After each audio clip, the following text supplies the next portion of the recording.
Welcome to another episode of the Ballinesian podcast, sponsored by Livasa Island Apparel. Put on for the culture, catch the wave.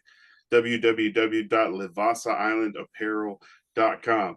Definitely check them out online on the Instagram because not only are they selling the wares, the clothing, the apparel, but there's also some vendor setups going on in Modesto. Excuse me. Where they're at the Via Dolorosa Church in Modesto, so definitely check them out. The next one is coming up this month. Yeah, You know what this date month. it is? I don't. Yeah. And I just saw it. I just saw it. I feel like there's you can sign up to be a vendor, but you can definitely go there and shop Oh, for and sure. check out a bunch of They're different stuff. definitely still looking for vendors. And So food. yeah. Oh man, if you're a food vendor, please go. Please go. And if you make anything like poke bowl or half moon pies, I'm not gonna say manapua because we don't make manapuas in our Pia. They call them quequepuas. So if you do that, man, and if they're deep fried, I might fly out. Oh, I might fly yes. out to San Francisco for it. So if you guys saw me smiling earlier when Atlanta was talking about our sponsors, I'm not high by the way. I might be, but that's not why I was smiling and giggling. Lance just sat down and tore his ACL from sitting down. No. No, that's embarrassing. No. We That's what decided it wasn't an ACL. It's an no, it's not. MCL. It's not. It's an MCL. We're gonna talk about it at the end of the show, but you know what? We're here. Just So know I'm in pain. Nah. he's Shout in out to pain. ibuprofen.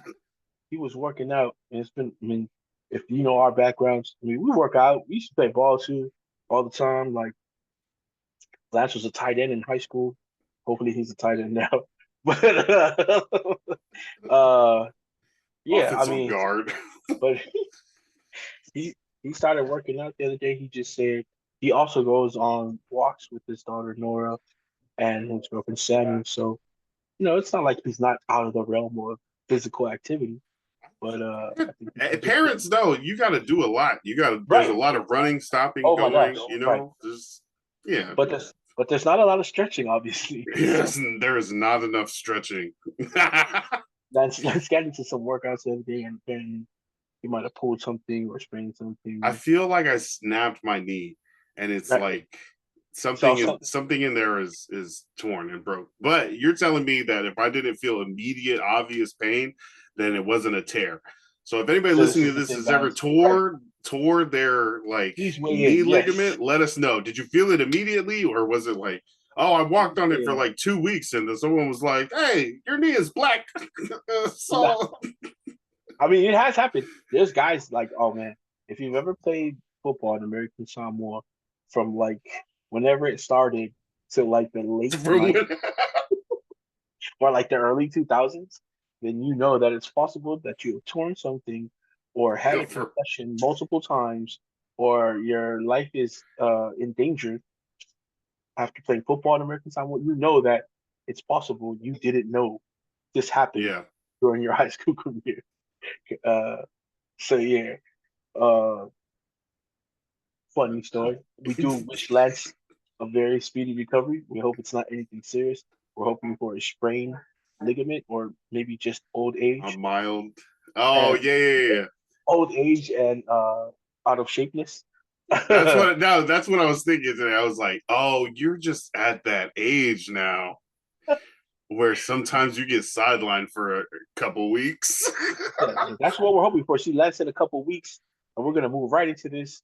Uh, it's not his hamstring for sure, and it definitely wasn't fucking Davante Adams' hamstring that kept him out for these past few weeks. What an asshole! Uh, and I'm the not mad. hamstring I'm the not mad at hamstring him is for fine. leaving. Right, I'm not mad at him for leaving. He had to leave.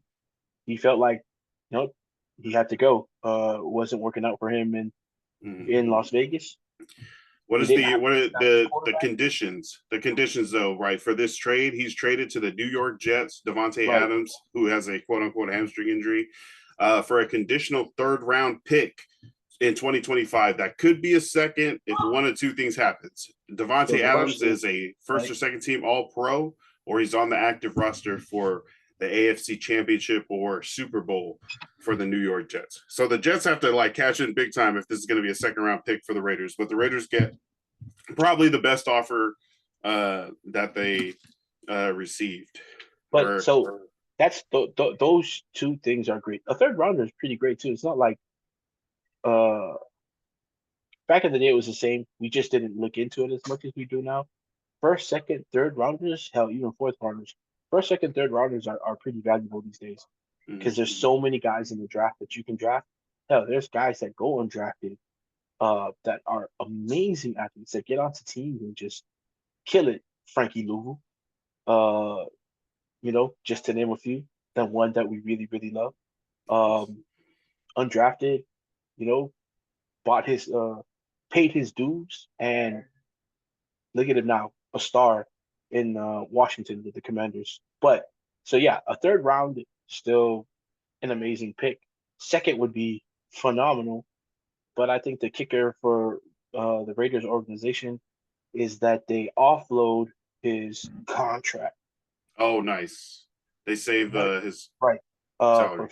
For this year, they're gonna save 11.59 mil, which 11.2 was guaranteed for this year. Next year, non-guaranteed, they'll save 36, and then the following year they're 36. non-guaranteed 36, and then the next year in 2026 is another 36 mil non-guaranteed. So yeah, the Raiders take on 13.6 dead cap in 2024, and then in 25 15.7. So that's a win for them. Yeah. Just that part of the deal is great because I know a lot of people are thinking how come they didn't get a player within the trade, or if they're looking to sign one right now. But I think they have other plans right now with the money that they're going to be able to use after Okay. promoting that contract. There are some quarterbacks that are going to be free agents next year. They're probably so quarterback is the most glaring need that the Raiders have. I know we were talking about like they can save the money for the draft, but drafting a quarterback, I mean, you can make that money up. Like even if you didn't have that much cap space, so you probably have some money already allocated for the draft guys, even if you're looking at like a big money guy for the draft. And But you think that's not going to happen until next year? They're not going to do anything this year? if they do anything this year, I think they're gonna sign guys like I don't know. They might go after receiver, but they still have a full receiver room. Nobody that you're like if you're like just a average fan, you're gonna look at the receiving core and just be like, nah, But Jacoby Myers is a great receiver. He's still there. Tucker is also a great receiver. He's young, but he's done some things. But also Brock Bowers is not a receiver, he's a tight end. Yeah, but you can play him anywhere. What? Hold on, that's my bad. Hello. I'm on a phone call, Dad. What? I'm on a phone call. Can't hear you. I'm on a phone. I'm on a phone call right now. Gonna go what? Yeah, Mom has it. Huh? He's asking for I can't hear you. What? Just give me a cigar. Wait, okay. Davante Adams traded to the Jets, though. Before we hop back to the Raiders, for it as someone who's watched Davante Adams for the last 2 or 3 years, as a Raider, is this the same old Davante? Can they expect like that Aaron Rodgers Davante pair that they had 5-6 years ago in Green Bay, or is this like a washed Davante Adams? Man, as a Raiders fan, and people know when I say a Raiders fan, hell yeah, man, fuck that dude. He's not fast. You know what I mean? He's not big. Man, he's washed. But as somebody who watches football, Davante was still able to do the things that he did in Green Bay, even last year, with the same quarterbacks. You know what I mean? And I'm not doing this because you're a Chargers fan, but we saw what happened when the Chargers egged him on, and he put 140 on their head and a touchdown. He can still do things like that. And now that he's going back to a team that has his favorite quarterback throwing to him, a guy that he knows, where he knows where Aaron Rodgers wants him to be. So example, he blamed Mike Williams for not being somewhere where he thought Mike Williams should have been. I don't even know if it was part of the play, but he said he was supposed to be behind the red line or at the red line, and he threw it expecting him to be there. You know what I mean? Like, bro, Wow. that's not Mike Williams' fault. That's probably not part of the play, but because he wants him there. So Davante can fill that role. Like, Cold and gray. he can throw it out Gray. wherever Great. he wants. He's going to expect Davante to be there, and Davante might be there. So things like that. And Davante's, come on, let's not be delusional. He's still top 5 in the league as a receiver. If he has an actual, the numbers might not prove it, but I think he's still the best route runner in the league. There's, you know what I mean? And that's why he's great, because he was never like the super speedy receiver. He's got some speed on him. Right. Don't people out here don't come for me. I know he's got some speed on him, but what he does is the separation he gets, it feels so easy. It's smooth. It's fluid. He comes in and out of those routes, those cuts, and like he loses guys. Like they're like literally confused about like, wait, I thought I was just on him. I was just on his hip, and like he's like 5 yards behind him, headed towards the end zone. So he's got those moves, man. If you don't believe he's top 5, you still got to believe he's at least top 10. And that's even, that list is still incredible because there's a ton of incredible receivers in the league at this moment. So I do think they get like, it's still enough time for him to really become an all-pro. Because okay, 10, 11 games left. Look, they're really trying to get to the playoffs. They are going to force feed this ball to him. You know what I'm saying?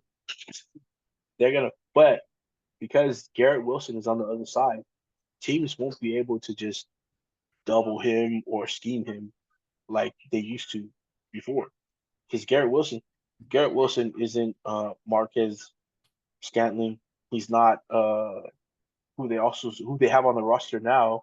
What is the Green Bay third receiver that they have on the roster for the Jets right now? What is Alan Lazard? Alan Lazard is there. Garrett Wilson at this point in his career was 10 times better than those two. Better than Randall Cobb. So you're really gonna have to scheme for 2 people. They do have Brees Hall. They have an emerging Braylon Allen. So yeah, I definitely Davante is gonna have the opportunities to become a first-team All-Pro, second-team All-Pro, even with this much.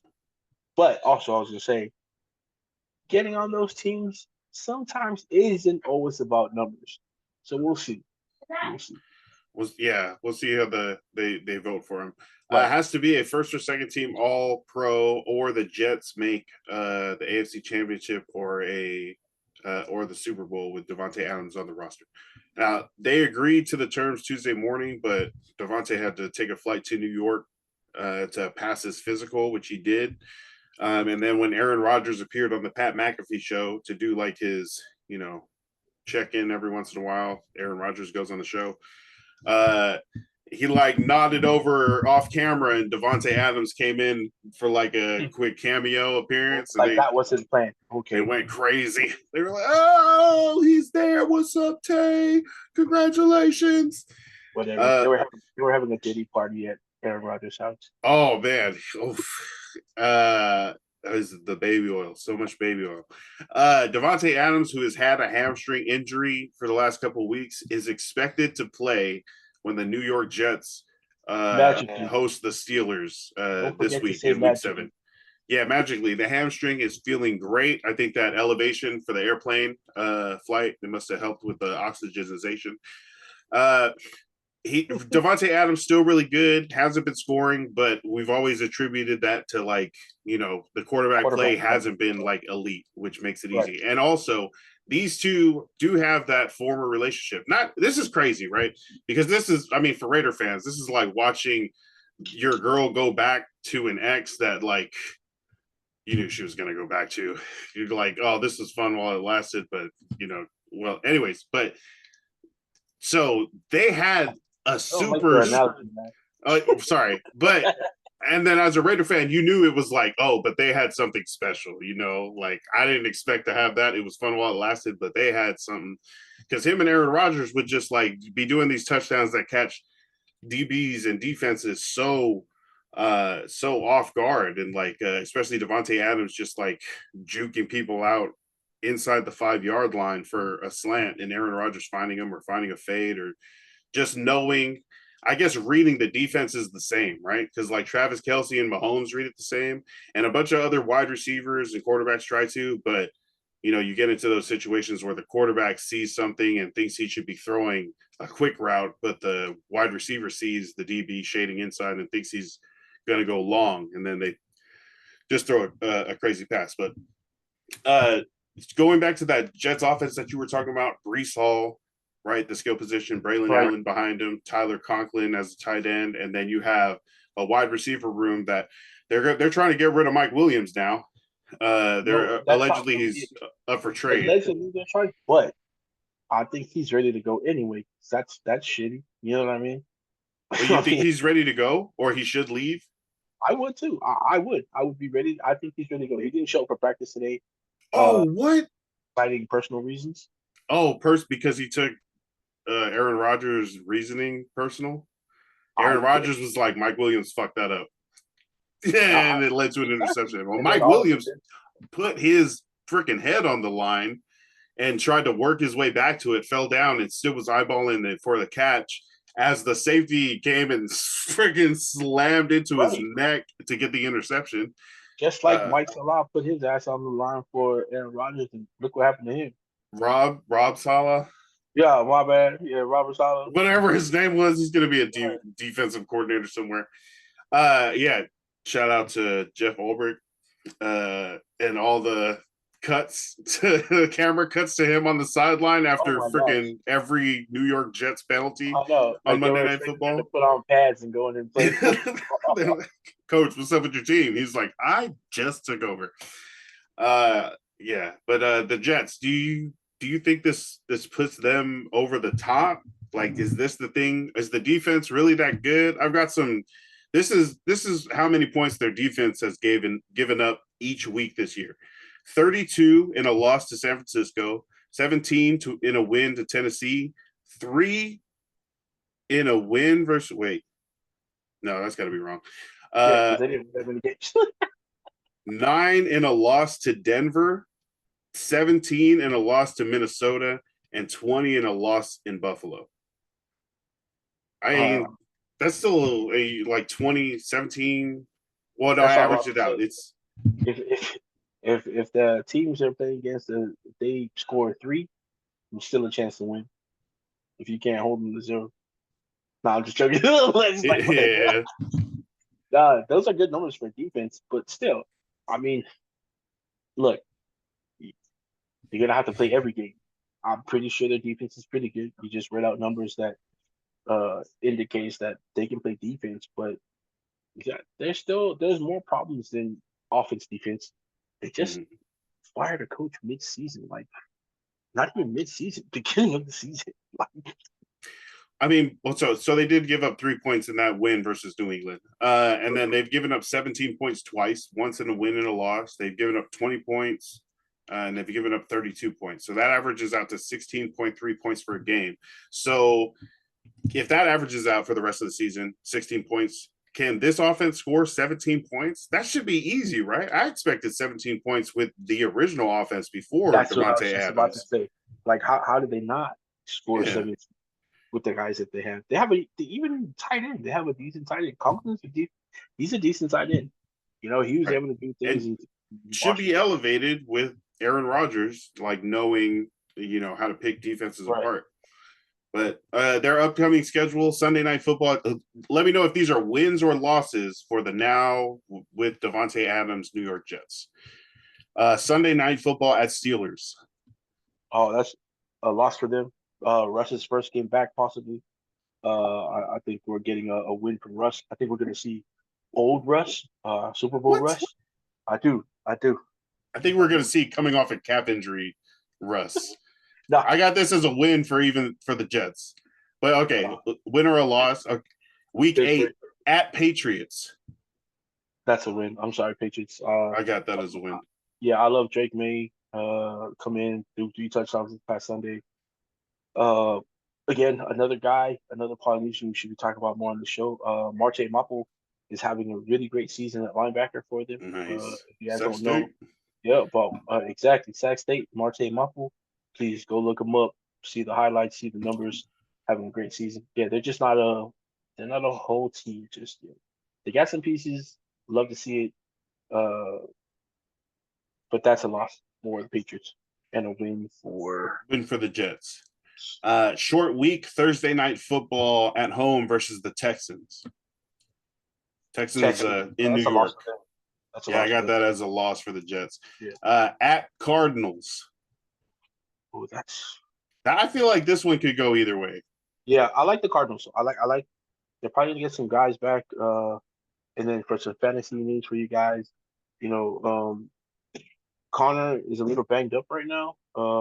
Their backup is, I think he's done. So if you guys have a chance, you should pick up definitely Trey Benson, who I know and I talked about it at the beginning of the year to stash him. I still haven't stashed him some things, but he's about to get some work. I promise you. Nice. But yeah, Cardinals win. I think I like. Oh, if Marvin Harrison is back, because I'm pretty sure it should with concussion should be back within a month. I hope so. And then week 11, Jets host the Colts on Sunday Night Football. If Flacco's playing, it's a win. For the Colts, if Flacco's playing, it's a loss for. Okay, so you're saying they could get Davante Adams and then go like 1-4, 2-3 to end up like 4-7 or 3-8. That's the thing. I'm like, are you hoping it or do you really think that? The Texans is definitely a loss for them. Right. I picked the Cardinals. I like them. They're super athletic, man. And every game they played so far, except for this game, they look really they look really good. Cardinals is a team like you're afraid to play because they have a losing record, but they have guys on the field that can definitely put up points for them. The Cardinals. Yeah. I like. They're moving. They're moving. Their offense is. I mean, Kyler Murray is back. Oh man, that dude, he just looks faster than everybody out there. Like I know he's not, but when he starts to run the ball, it's like, nah, they're not catching him. He just looks so much faster. I think it's the small, short, fast steps that makes him look like Speedy Gonzalez out there. If the Jets go, like you said, 1-4 or even 2-3 over the next 5 games, they'll be 3-8 or 4-7, and New Yorkers will be in a riot. That for to go only 2, 30 wins. To fire their coach, to spend that much money on Davante, because that's a lot of money. That you could really probably bolster your O line. I know they got a lot of big names on the O line, or 2 at least. But their O line isn't that great. I mean, you see it. Aaron Rodgers getting smacked out there. So I mean, you can spend all that money and pan out when you could use it for like really O line help. That's probably what really is their problem is the O line. Yeah, New York's gonna riot. Okay, but the flip side of that, okay, and last thing on the Jets, if they go 5-0, including a win versus the Texans, right? 5-0 over the next 5 games, 3 of them in prime time, which is also possible with Aaron and Davante together. Okay. What is the hype level like out of 10 if they win the next 5 and are 7-4? I think it's 10 because and they're in New York too. Yeah, big media. Texans especially is a tough game because those guys are playing lights out right now. Shout out again, Henry Toto. Man, they're playing ball, man. CJ Stroud out there. Their defense is. I'm scared of their defense. I mean, yeah. That's Nico Collins. a big swing like that. Well, I mean, the Texans are going to be probably one of the playoff teams, right? If you go the first four for the divisions, you're thinking like Chiefs, Ravens, who's in the East, Bills, and then what was the South? We said Texans. So you got the wild cards. Chargers and Raiders are going for it, right? The Broncos are messing around in here. Get out of here, Broncos. And then you got the other AFC teams, the Bills. I mean, the Bills are going to take the division, so the Jets are going to be in there. If Tua comes back, the Dolphins are going to be in there, right? Right. Maybe another AFC South team, if Flacco's in there with the Colts. And then an AFC North team like the Steelers probably going to be around that wild card area. That's a big difference in these next 5 games are going to be like either the Jets are like, no, they messed up big time, or they're going to be like shuffling around for, playoff position towards the second third of the season, or they're going to be like, oh, we could take the whole freaking AFC East and AFC now that we got Davante, now that the defense is settled in, now that we're putting up 24, 30 points a game.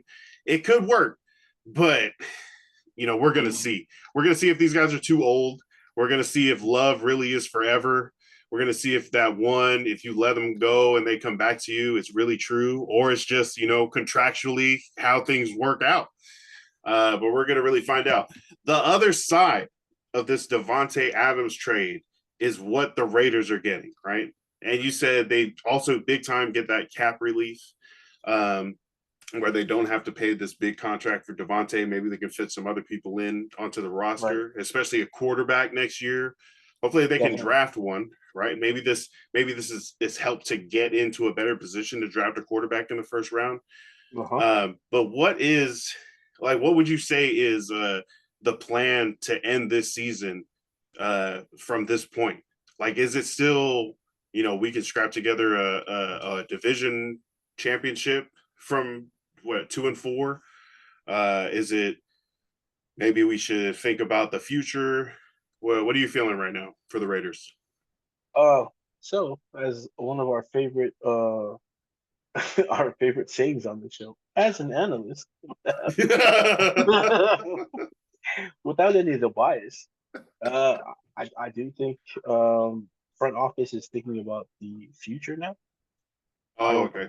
Right. I think they've still got a lot of games to play, so they can play. They've got a lot of injuries though. The biggest one right now is Christian Wilkins. He was their big splash get in the offseason. He's not out for the season, but he is out for at least 4 games on the IR with the shoulder, I believe. Shoulder injury.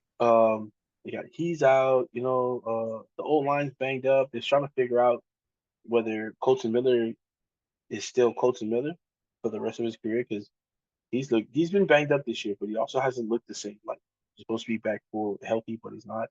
He doesn't look like it on the field. They got a rookie, Jackson Powers Johnson, on the line, who looks really powerful, but also at times looks very undisciplined. Rookie. Right. Dylan Parham's hurt. He's out now.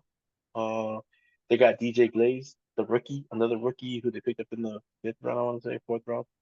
He's starting at the right tackle. He did actually a pretty good job. If you believe. Is it lots of injuries too for the Raiders? Yeah, there's tons of injuries. Okay, so this kind of is like everybody get in here. Let's see what we got. And you're saying they're not saying it on record, but they're kind of, we got AOC, we got Minshew. We're just gonna chill. Maybe they lose enough games to get us a really good pick, game changer. Running back room. They picked up Mattinson in the offseason, expecting him to be the number 2 back, like especially the 3rd down receiving back, with Zamir White, who was supposed to be he was supposed to fill the hole that Josh Jacobs left, but the do-it-all guy, Zamir White, not working out. He just doesn't look like he has any push at the line. Like, he looks like he goes down first contact, but he's so big. Like, bro, he got big in the offseason for what? For looks? Oh, because it's not functional. He's still getting tackled. Bro, it looks like every time he goes up, first contact down, like no push. So, but yeah, I think they're just gonna look this right now going on through the season. You can evaluate a lot of the people that they have. You can evaluate their roster and see. And I hate to say it because a lot of people say it, AP can finally have guys that he picks to be on the team. Mhm. I'm That's not what saying these that, next couple years right. are. And I'm not saying that Davante wasn't the guy who wanted the team. Who doesn't want a Davante Adams on the team? But I'm pretty sure that maybe they wanted different things because when Davante came in, it was a whole different regime from the GM all the way down to his position coach. Like there's just new guys in there. So that's another thing the Raiders get with Davante Adams leaving. No more distractions in the locker room. You Fresh. know, yeah, fresh. Because literally, like you could have picked any day of the week and someone was talking about Davante asking for a trade or the Raiders Oh, possibly yeah. trading or and who knows how much of that was true. But now that he's traded, there was some truth to some of it. Um, so they get that, they don't have to. None of the players have to like bounce around that anymore, answer questions about that. Mhm. The receiving room, it's filled with a bunch of guys that like. They So got like potential, they but do. young, not given the So opportunity yet. Fast Jacoby though. Myers is definitely wide receiver number one. Yeah. And then if you would believe it, Trey Tucker, who's 5'9", and like maybe 180 pounds. He should be number two. He's really a slot guy, but Oh, he's so fast that they can put him on the outside. jet I think DJ sweeps. Turner, who's about the same size, he'll be probably the third receiver. Then you got Christian Wilkinson, Tyreek McAllister, and Alex Baldwin. That's the Okay, receiver. Christian Wilkinson. Christian Wilkinson.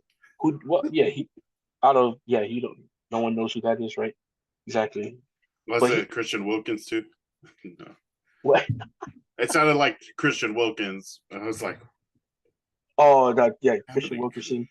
Uh, and then, but really, honestly, receiver number one is going to be Brock Bowers. Ah, there you go. Okay. Receiver number one will be Brock Bowers, and that's not a bad receiver one, you know. So they're definitely going to be able to showcase Brock Bowers this year. Like they're really going to be able to give him the ball. And then like a side note, this does protect the Brock Bowers. Michael Mayer's family has come out and said that his absence from the team has nothing to do with him not being a starter or his minutes getting cut or targets. It's just Oh, the Michael Mayer, first round pick, tight end right, the year before. second round pick the year before. Oh, second round pick. Yeah, Second okay. round pick. Uh, Value. he's had mental health issues before. So they said his time away from the team is kind of the same thing. So he's just taking some time out, trying to get right in the head. So and it's a different day and age because I remember back in the day it was just like, bro, you got to Yeah. tough it out. But we saw how well that happened for a lot of athletes. There's probably suicide numbers that we don't see from Mhm. athletes. Just lives being destroyed because they weren't given stuff like this. They weren't given the freedom to take time off for mental health. So, but anyway, back to Brock Yeah, Bowers. hopefully, but shout out to Michael Mayer. Hopefully Yeah, he for sure. Hopefully freaking he comes gets back. some snaps. Antonio Pierce, stop being a jerk. You think somebody yelled at him? Was like, oh, bro, you're nothing. Yeah, because I don't know, man. I think Antonio Pierce is like a hard ass like coach, right? Like He a went hard to nosed middle linebacker that did it, like for was sure. in the mud, in the dirt with it, worked his way out and became a coach, and like has But look, no kind of fucking pity for no filter. anybody, and like doesn't care. Like if you're not here to freaking make it, then go ahead and take a sabbatical or something like that. But This is the thing, though. do you think that's Once, him, or is he like more nah, understanding mental health? I no, I think that's basically him too. But I think he cares about his guys. I don't think he does it in a way where he's gonna You're like not tough enough. You don't right, deserve to like be on my just team. he's like a lot of the guys that talk about him.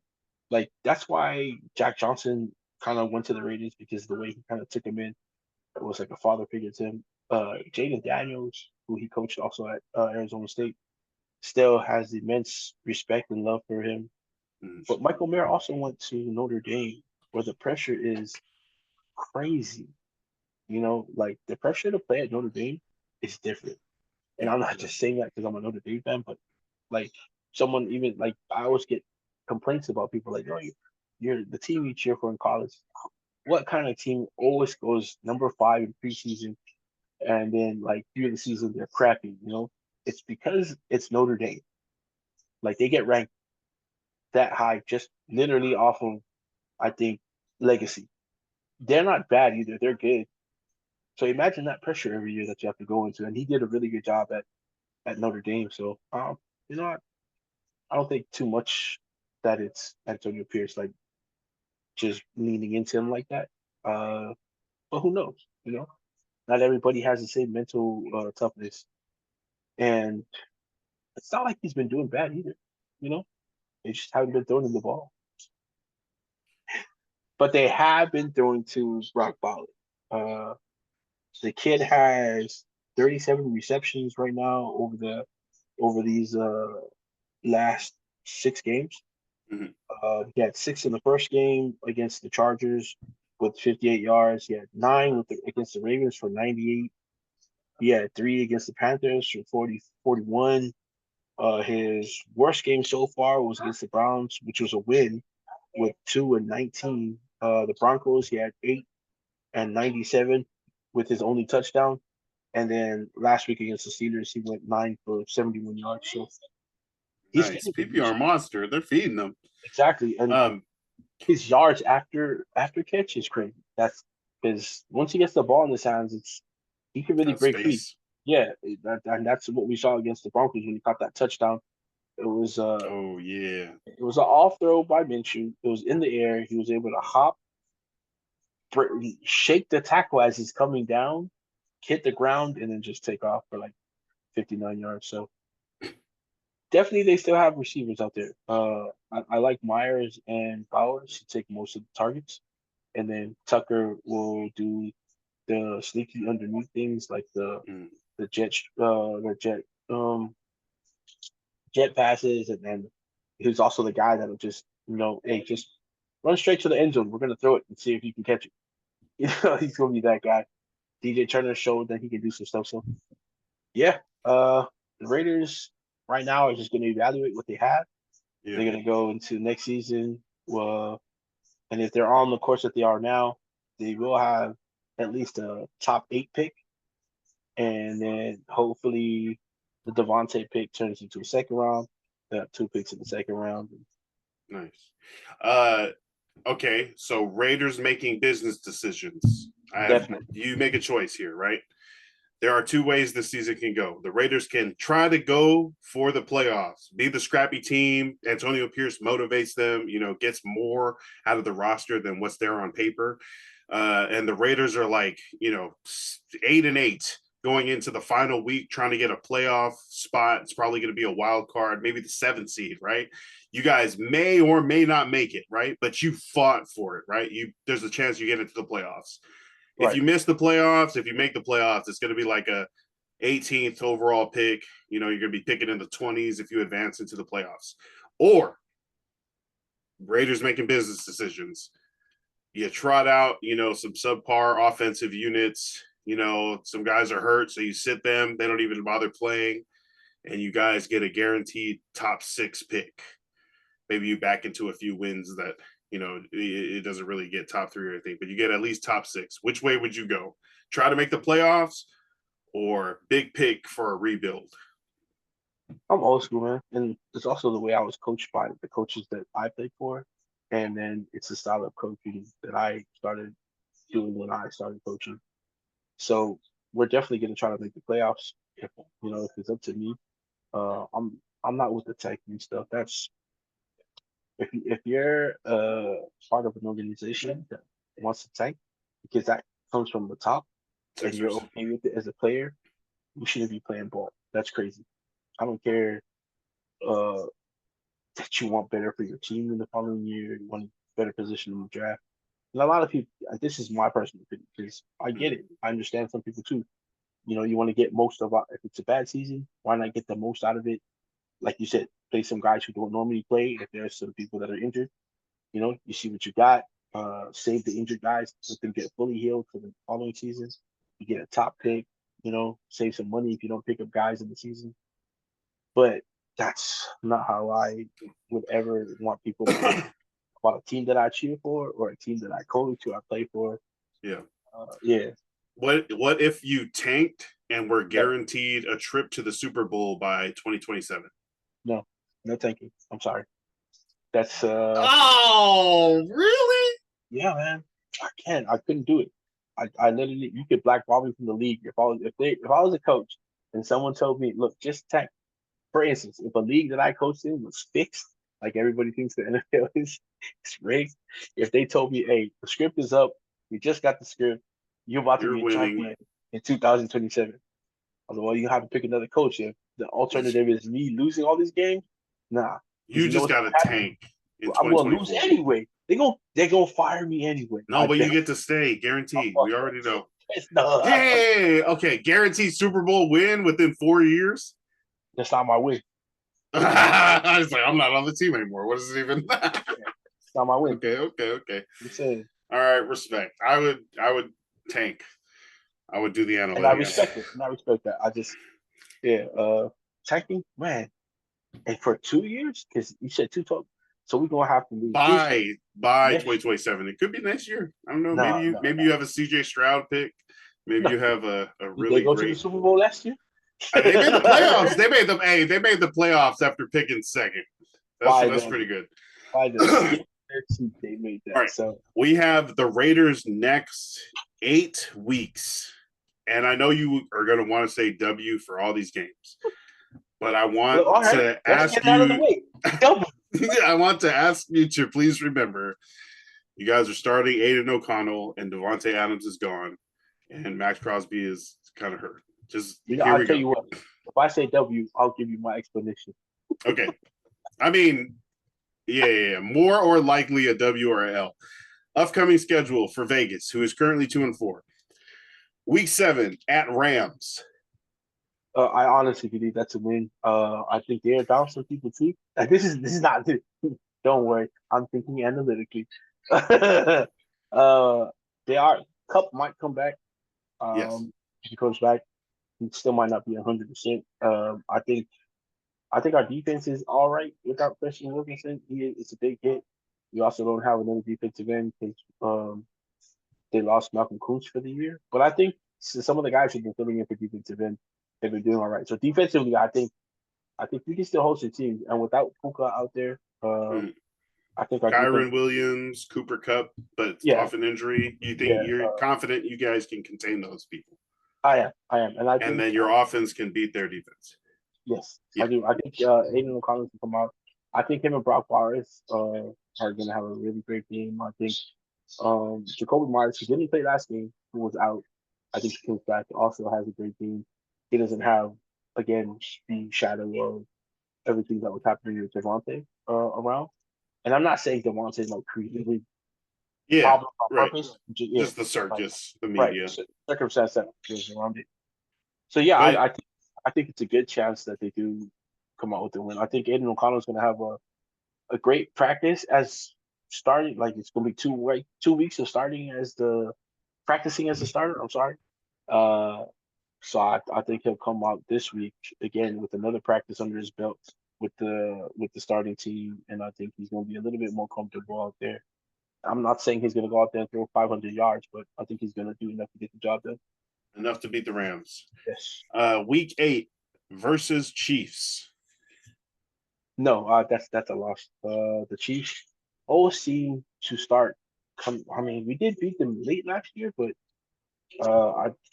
we're catching them like in the midseason when they're about to hit their stride, and I think they might hit it as they're playing the Raiders.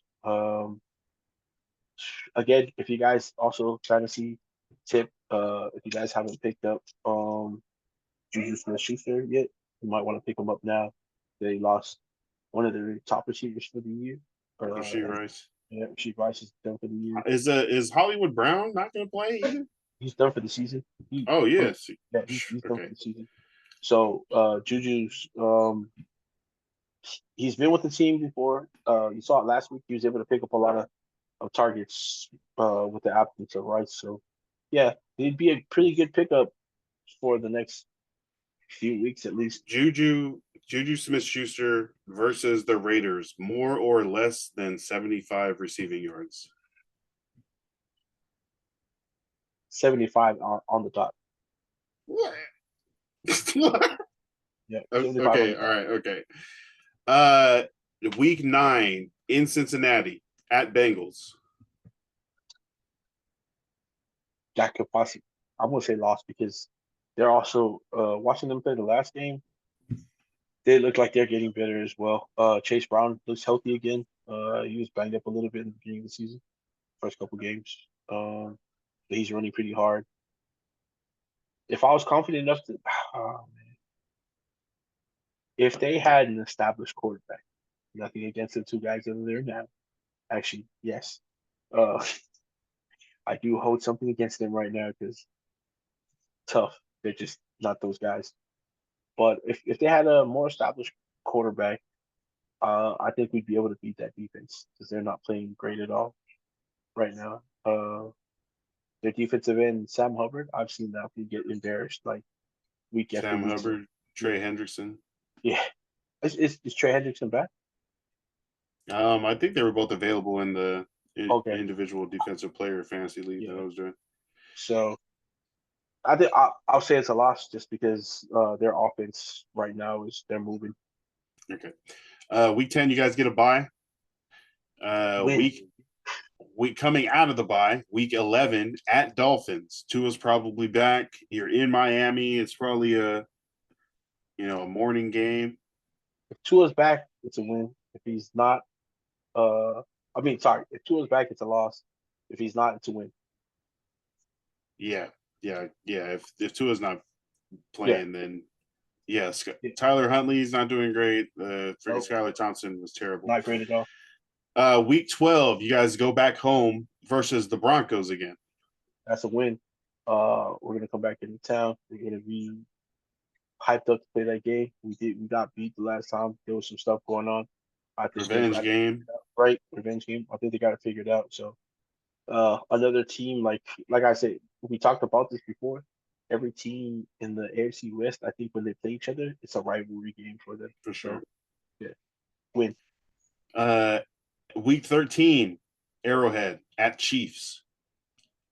It's a loss. That's a loss. We're being real. It's a loss. If you guys start finding like an offensive identity and do have like Zeus there as like your Derrick Henry, I mean, I know he's not that big, but like, no, I mean, you could go in there and it's possible to beat the Chiefs in Arrowhead. No, it is. We did it last year. See? Well, the thing is that I'm counting on the Chiefs to be at like championship form by that time. True. So, yeah, I think Okay. they're gonna do some tweaks, and just they're the Chiefs.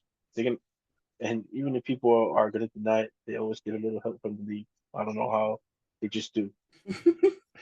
And finally, in week 14, That's a double win, bro. You don't even have to say it. That's a double win in week 14, bro. Smashing, killing, at Buccaneers in Tampa Bay definitely, versus. definitely smashing. It's like I gotta take a win now. Nah, I think we got. I think we got a good chance at winning against the Bucks. They're hot and cold. And again, losing to Baker last year when he was with the Rams on the last second. Oh my God, that still hurts thinking about it. Yeah, I think it's a win. Baker's so inconsistent at the moment. Been killing it lately. Yeah, I had him on a bench in fantasy. see that's the thing too. He had 3 touchdowns, but he had like 140 yards. Yeah. You know what I mean? So, You think it's fake? You think it's not really as good as it looks like? Because he's putting up like 20 points a game. That's what I'm saying. I think in fantasy. Yeah, I think the defense puts him in like Mm. and then he's so. All right, so for the next 7 games, next 8 weeks, including that week 10 bye, you have the Raiders going either 4-3 or 3-4. Right, depending on tour. And then you guys will be at right about 500 with about 4 games left to go. And then you can really decide, if we try to sweep these last 4 games and be 10-7 6, 10 and 5, 7. I don't know, Right. whatever it is. About 10 and 7 is going to get you. That's going to get you into the playoffs. So- Or you could be like, it's too far. We're not strong enough. We don't have enough bench to, when like a scrappy team. No, tries to- yeah, I get what you mean. Team But with so benches my there. thing is with AP as the coach, and I've never seen Tom Telesco ever try to tank a season while he was in San Diego. Yeah, true. Yeah, it was just bad. We had to fire him. It was just bad. Why? No, just his team. The teams he created were just naturally not talented. No, we had some talented guys. Those two guys, I've never seen him try to tank it. With the way AP presents himself, because he obviously has one person, but what he puts out there, never like there's never a hint of him tanking ever. Like you never think he'd be the coach to tank. He's No. the go coach. I do understand though, by that time, like you said, you'll be able to figure out what the rest of next season is going to look like. If how you play the next few games, you can really map out what's going to happen after those games. So I get that. Yeah, we'll see. We'll keep track. Hopefully, I know you were being real and analyzing everything, but hopefully the Raiders, go on some crazy heater. Oh, definitely. In my heart, He's like, you know how hard it was to do that just now. Oh my gosh, it was so hard. In my heart, I'm really like, man, we're about to surprise some people. Y'all better be ready. That's how we do it. All right, we got about 10 more minutes. Talk about before we do shout outs, talk about the Chargers. Chargers beat the Broncos. It was first off, the game started with Jim Harbaugh being walked to the locker room. I saw that as the game was happening. He had some heart arrhythmia and had to get it checked out, get some magnesium pills or something, the IV. And he came back out. I think it was still in the first quarter where he came back out and got the challenge flag back from acting head coach, defensive coordinator Jesse Minter. But that was a little scary. Also, I thought even scarier, not even scarier, but also scary was I thought Greg Roman was the acting head coach. And I was like, no. But luckily it's the genius Jesse Minter. You know what it was? In Michigan, it was hard to get a hold of. And now that he's back in LA, it's so much easier to get a hold of cocaine. So, you're saying he was like, let's get juiced. Everybody take some. Everybody take some. Everybody hit a lie. Jim Harbaugh's got that old buff, but sagging kind of vibe going on. And I was like, I totally can see him being having a heart problem and trying to play through it. He said this has happened twice before at a game in 1999 and at a Niners game in 2012 or 2013. So he's saying about every 12 years this happens. So he said he was like, so I was due for this, but hopefully not again until 36 or something. But that shit was pretty scary. I was like, oh man, maybe because they were playing in Denver, he's got some sort of the elevations messing with his heart or blood or something like that.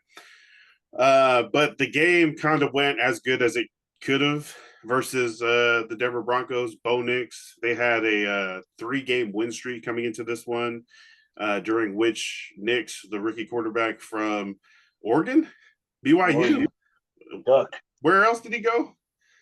10 other places? Auburn. Okay. Bo Nix is the starting quarterback in Denver and freaking was 5 touchdowns, no turnovers on that 3-game win streak. His first pass tipped into the air for an interception by Elijah Molden. So, we're in here. We're just ripping these trends apart. One trend that did stand was that Denver has a terrible third down conversion offense. I think they were 2 for 10 or something like that. Their average was 24%, which is second worst, I think, to the Panthers. But the Chargers basically controlled it. It was 23-0, 20-20-0. So, Yeah, I don't know if we even could really get a bunch of that. I mean, a bunch of information from this game. Justin Herbert looked good, was like actively trying to push it downfield. They definitely took some shots. He had season highs in completions, attempts, and yards. Hey, look, if you're a San Diego Chargers fan, sorry, if you're a San Diego Chargers fan and an LA Chargers fan, uh, definitely, and you play fantasy football, go pick up your now second string running back, Monty Vidal, because Idell. Vidal, man, pick him up. I like Vidal better, sounds better. That's how it's spelled. What is his last name? Kamani Vidal. How do you pronounce it? I'm sorry. Vidal. Vidal. That's stupid. Yeah, why'd you spell it Vidal then? No. That's stupid. Who's your parents? Pick Vidal up. Gus Edwards has been moved to IR.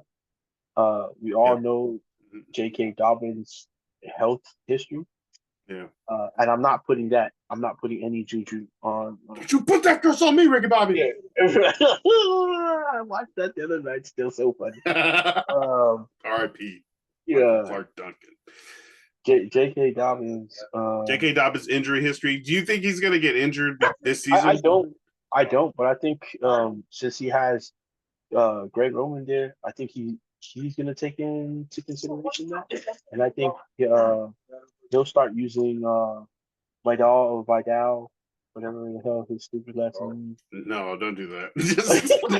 That's just like, I'm mad at your last name. Well, Vidal, I think they're gonna start using him a little more now. Because it would have been Gus Edwards, but again, since he's on IR, I think he'll be a good guy to stash, and then you'll see it in the next couple of games. They're gonna want to save J.K. Dobbins for the later game. The other thing about Vidal is that he looks like a short, big, thumping back, kind of like Gus Edwards, but they say that he's a pass specialist. Like he's going to be out there for pass stuff.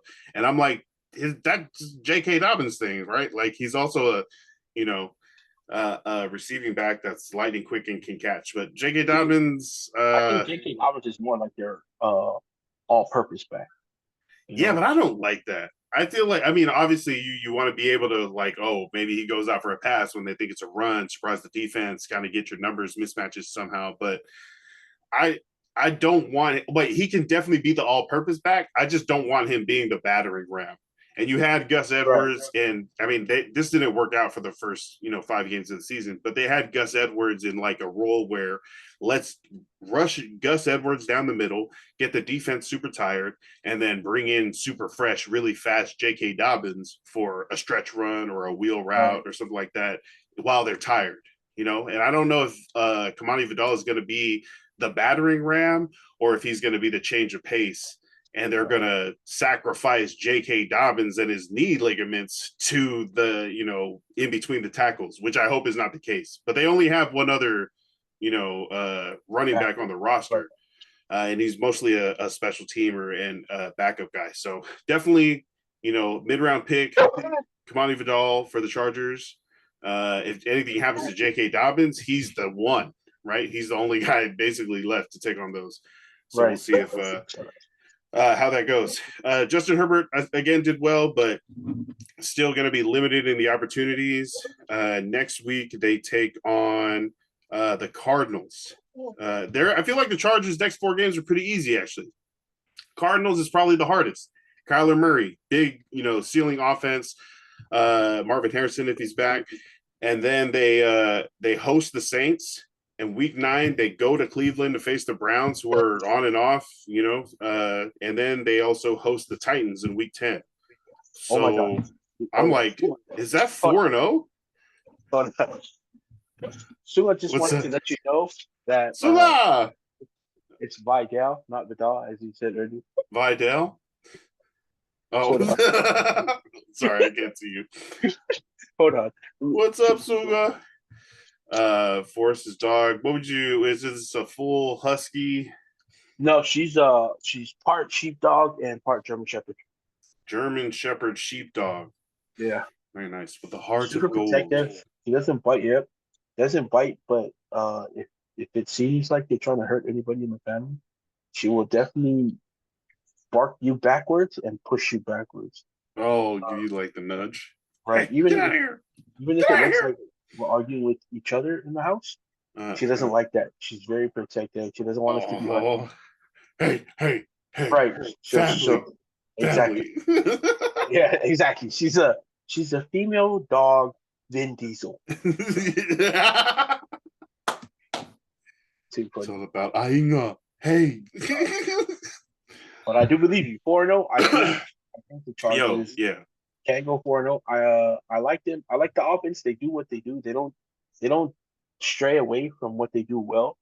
And they're not pressuring Justin Herbert to win games anymore like he was before. Like it was like when they got into a close game, it was like, oh, okay, here we go.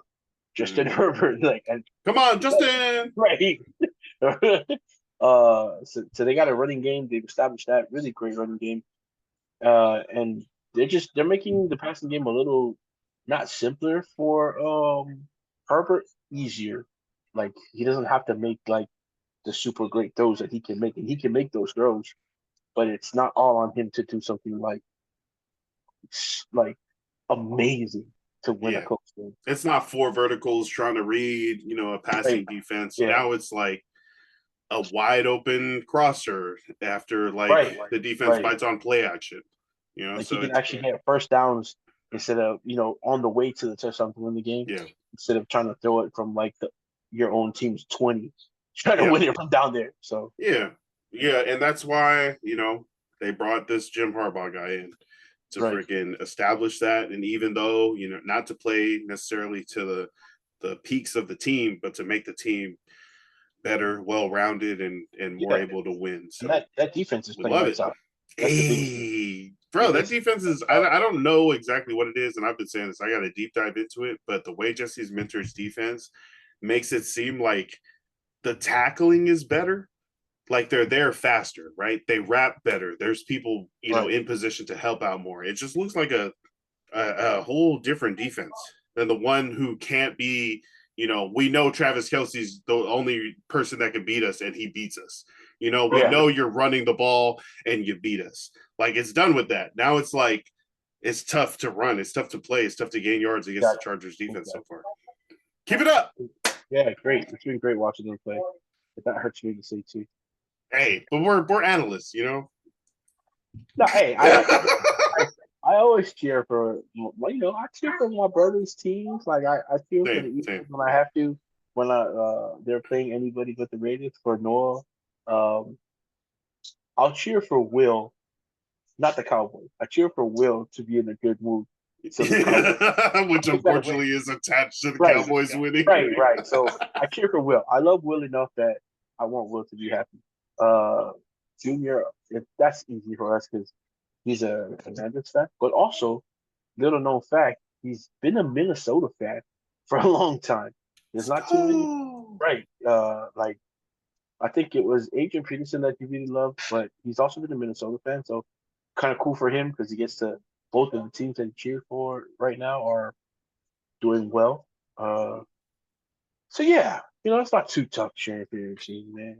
When it's the boys' team, it's a lot easier. I want the Raiders to do well, when they're not playing the Chargers.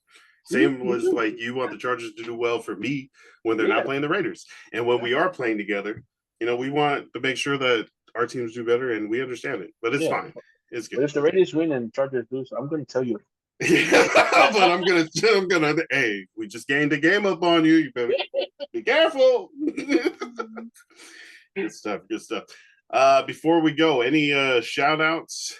As always by to Levasa Island Apparel, www.levasaislandapparel.com. Shout out to brother E-Rye. The vendor gathering. If you want to be a vendor, you can pay to go there and sell your wares, or you can get the information on the Facebook page or the Instagram page to get the details and the directions to go shop a bunch of Pacifica vendors. Shout outs. man, yesterday was my nephew. I talk about him a lot on here because he's at that age where he gets to choose whether he wants to play football, and then he has to put in the work now, like on his own because he turned 13 yesterday. So he's at that age where it's kind of serious for him now, and he's been doing really great in football. He plays for in the league he's playing in, which is nationwide. He plays for the number one team on the West Coast at the moment, the Benton Bears. Turned 13 yesterday. This kid at Hey, 13, I don't know if I can say he's 6 foot yet, but you know what? He's 5'12". just about. Right, he's 5'12", 240 pounds at 13 years old. Uh, Shoot, man. If it's not football, I don't care what it is. I hope that he's great in whatever he does and he enjoys whatever he chooses to do. And right now, it's football, so I love that. You know, he plays D tackle, he plays offensive guard, he plays running back. Uh, I seen him play defensive end, so plays all over the line and plays running back. Great kid. He's funny.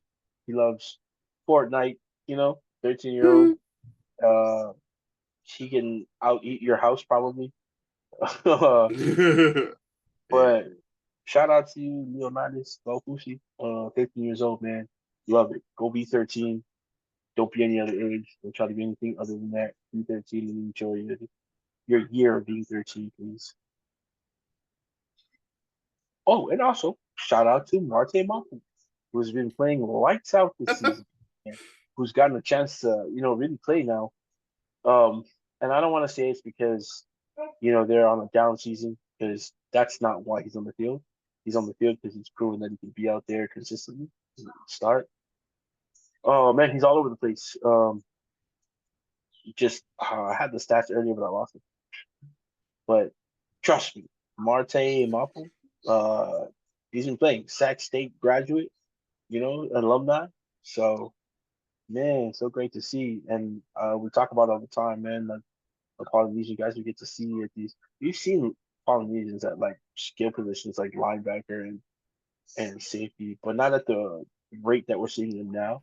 You can pretty much touch every team and see one of these guys playing linebacker or safety now. So great to see. We got one of the Sewell boys who plays for Chicago, his brother who plays for the Saints at linebacker positions. Martin Mapu, we just mentioned, who plays for New England. Henry Toto'o, who's a starter again down Texans. Uh, Isaiah Polomau, who's out there with the Raiders. Talano Hufanga, who sadly is injured again. He's sitting out a couple of games, but him in San Francisco. And then a guy that both of us have seen play since he was in youth football, Frankie Nuhu, who's just a great story. He's got a documentary coming out. It'll be shown at the Twin Cities Film Festival.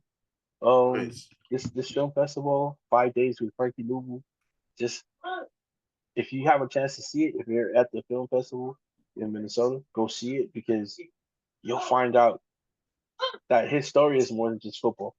So yeah, man, shout out to those guys coming up. And if you're a skill position player or a non-skill position player, and you're thinking, damn, why did they mention us? Because we mention you guys every time.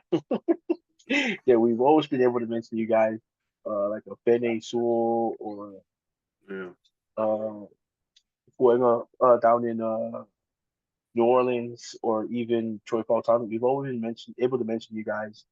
So yeah, nice to be able to mention these other guys at other positions. We're waiting for you, Nico Iamoleavo. We can't wait to see you play on Sundays. Oh, yep. Yeah. Shout out to those guys. Yep. Yeah. Ballinesian of the week, Steelers, right tackle or Troy Fautanu did not play this week, but it looks like neither did Broderick Jones sometimes. Max Bro. Crosby went right by this guy. He's like, I thought it was a short run. Where Oh are you guys man. going? You know what? They need Fautanu back ASAP. Oh man. Broderick Jones was their first round pick the year. Yeah, I thought he was going to be good. He's like He played at 16th Georgia. overall, 15th Right. overall. He's gigantic. He's massive. Yeah. He's like 7'3", like 30, but just man. And you know what? And people were like, man, Joe Constantine coming to starting, like questioning it. And then now you know why. You know what I mean? Now you know why. Yeah, for real. Now you know why.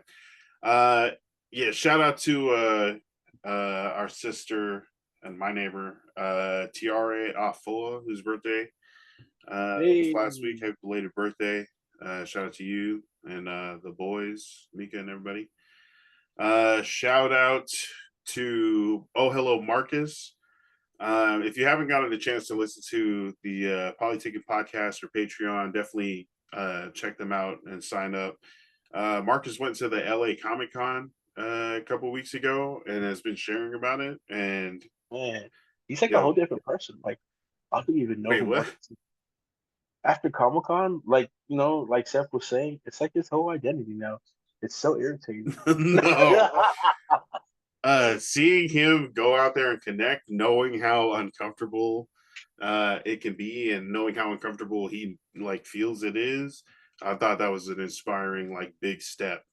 Definitely. And something that he's spent his money and really wanted to go and experience, and glad he had a good time. But also You know, a lot listen of to stuff like that and see yeah, that experience for people that have been wanting to do the same thing. That is a big step out there. That is a big example. So definitely check that out. Scoofius was one of the artists that he met at the LA Comic Con and bought a bunch of like his artwork, and it was all like WWE wrestlers and like the Bloodline, Solo, Roman Reigns, a bunch of dope like not cartoon, but like drawn like character. art. Yeah, Yeah. so That's shout dope. out to Scoofius, shout out to Olo Marcus. Yeah, Shout out to that was dope. Rosario Dawson, who got the chance to see Marcus. Like that should be big. That should be big for Rosario. Why are you laughing, fool? That should be big for Rosario Dawson. Was it Rosario, $1,000 to you see? should have paid Marcus $1,000 to be in the same room as Marcus. That's what you should have done. Shame on you, Rosario. Have you ever watched The Wind and the Reckoning with Jason Scott Lee? I have. We're doing that. We're going to talk about that movie next time. Oh wow, for the Pacifica Movie Starter Kit.